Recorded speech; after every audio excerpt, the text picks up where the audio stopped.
The turtle theory ಗೊತ್ತಾ ನಿಮಗೆ? ಆಮೆಗಳ theory.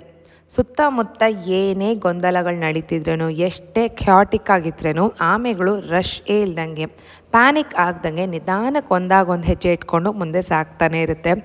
Also ಮುಂದೆ ನಮ್ಮನ್ನು ಬಿಟ್ಟು ಯಾರು ಮುಂದೆ ಹೋದರು ಅನ್ನೋ ಚಿಂತೆ ಕೂಡ ಇರೋದಿಲ್ಲ. ಇದೇ ರೀತಿ ನಮ್ಮ ಜರ್ನಿ ಕೂಡ ಅಷ್ಟೇ. ಸುತ್ತಮುತ್ತ ಏನೇ ನಡೆದ್ರೂ journey should be built with patience. ಇದ್ರ ಜೊತೆಗೆ ಆಮೆಗಳು ನಿಧಾನಕ್ಕೆ ಒಂದೊಂದೇ ಹೆಜ್ಜೆ ಇಟ್ಕೊಂಡು ಮುಂದೆ ಹೋಗ್ತಾ ಇರುತ್ತೆ.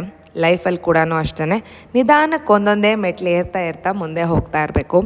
ಯಾವುದೇ ರೀತಿಯಾದಂಥ ರಶ್ ಅಂತೂ ಬೇಡವೇ ಬೇಡ. ಸೊ ಸ್ಲೋ ಪ್ರೋಗ್ರೆಸ್ ಅಂತಿದ್ರೂ it's still a part of progress. ನೋಡಿದ್ರಲ್ಲ ಆಮೆಗಳಿಂದ ಎಷ್ಟು ಸಲ ಕಲಿಬೋದು ಅಂತ. ಹಾಯ್, ಎಲ್ಲರಿಗೂ ನಮಸ್ಕಾರ, welcome back to my channel. ಇವತ್ತು ಲಂಚ್ ಮೆನು ಏನೇನು ಅಂತ ನೋಡೋಣವಾ? ಮಕ್ಕಳು ಮನೇಲೇ ಇದ್ದರು ಅಂತ ಅವ್ರಿಗೆ ಸಾಂಬಾರು ಎಲ್ಲ ಪ್ರಿಪೇರ್ ಮಾಡಿಟ್ಟು ಹೋಗೋಣ ಅನ್ನೋದು ನನ್ನ ಅಜೆಂಡಾ ಆಗಿತ್ತು. ಸೊ ಸಾಂಬಾರಿಗೆ ಅಂತ ನಾನು ಇವತ್ತು ತರಕಾರಿ ಬೇಳೆ ಎಲ್ಲ ಬಳಸ್ಕೊಂಡು ಬೇಳೆ ಸಾಂಬಾರನ್ನ ಪ್ರಿಪೇರ್ ಮಾಡ್ತಾಯಿದ್ದೀನಿ. ಆ್ಯಂಡ್ ಅದ್ರ ಜೊತೆಗೆ ಪಲ್ಯಕ್ಕೆ ಅಂತ ಆಲೂಗಡ್ಡೆ ಇತ್ತು. ಸೊ ಆಲೂಗಡ್ಡೆ, ಈರುಳ್ಳಿ, ಟೊಮೆಟೊ, ಅದ್ರ ಜೊತೆಗೆ ಪಾಲಕ್ ಸೊಪ್ಪನ್ನ ಹಾಕಿ ಧನಿಯಾ ಪುಡಿ, ಚಿಲ್ಲಿ ಪೌಡರ್ ಇಷ್ಟನ್ನು ಮಾತ್ರನೇ ಹಾಕಿದ್ದೀನಿ. ಟೇಸ್ಟ್ ತುಂಬಾ ಚೆನ್ನಾಗಿರುತ್ತೆ. ಚಪಾತಿಗಂತೂ ಇನ್ನೂ ಚೆನ್ನಾಗಿರುತ್ತೆ. ಸೊ ಸೈಡ್ಗೆ ಅಂತ ಈ ಪಲ್ಯನ ಪ್ರಿಪೇರ್ ಮಾಡಿಕೊಂಡು ಆ್ಯಸ್ ಯೂಶ್ವಲ್ ನನಗೆ ಗಂಜಿನ ಪ್ರಿಪೇರ್ ಮಾಡ್ಕೊಂಡಿದ್ದೀನಿ. ಆ್ಯಂಡ್ ಬೆಳಗ್ಗೆ ಅವ್ರಿಗೆ ಬ್ರೇಕ್ಫಾಸ್ಟ್ಗೆ ಅಂತ ಪಾಸ್ತಾನ ಪ್ರಿಪೇರ್ ಮಾಡಿದ್ದೀನಿ. ಸೊ ಇಷ್ಟೆಲ್ಲ ಒಂದೇ ಸಾರಿ ಪ್ರಿಪೇರ್ ಮಾಡಿದಾಗ ಸಂಜೆ ಹೊತ್ತು ಮತ್ತೆ ಕಿಚನ್ಗೆ ಹೋಗಿ ಏನೋ ಪ್ರಿಪೇರ್ ಮಾಡಬೇಕು ಅಂತ ಅನ್ಸೋದೇ ಇಲ್ಲ.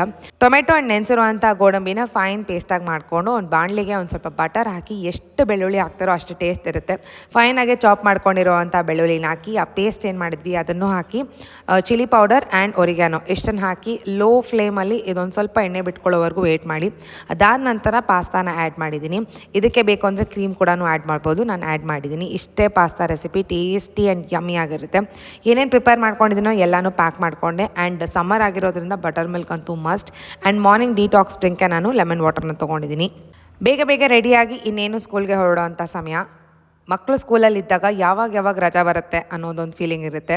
ಈಗ ಕೊನೆಗೂ ರಜೆಗಳು ಅಂತ ಬಂದಾಗ ಮಕ್ಕಳು ಯಾವಾಗ ವಾಪಸ್ ಬರ್ತಾರೆ ಅಂತ ಅನಿಸ್ತಾ ಇರುತ್ತೆ. ಮೋಸ್ಟ್ಲಿ ಎಲ್ಲ ಟೀಚರ್ಸ್ಗೂ ಈ ಒಂದು ಫೀಲಿಂಗ್ ಆಗಿರುತ್ತೆ. ಮನೆಗೆ ಬಂದು ಇವತ್ತು ಮಂಡೇ ಆಗಿರೋದ್ರಿಂದ ನನ್ನ ವೇದಾಸ್ ಕ್ಲಾಸ್ ಕೂಡ ಇತ್ತು. ಕೆಲವರು ಇದ್ರ ಬಗ್ಗೆ ಕೇಳ್ತಾ ಇದ್ರಿ. 1-2 ಮಂತ್ಸ್ ಆದಮೇಲೆ ನಾನು ರಿವ್ಯೂನ ಕೊಡ್ತೀನಿ. ಕ್ಲಾಸೆಲ್ಲ ಮುಗಿಸ್ಕೊಂಡು ಸಣ್ಣ ಪುಟ್ಟ ಮನೆ ಕೆಲಸಗಳನ್ನೆಲ್ಲ ಮಾಡಿ ಸಂಜೆ ಆಗ್ತಿದ್ದಂಗೆ ಸ್ನ್ಯಾಕ್ಸ್ನ ತೊಗೊಂಬಂದಿದ್ರು ಪುಟ್ಟ. ದಿಲ್ ಪಸಂದ್ ಆ್ಯಂಡ್ ಪಪ್ಸ್.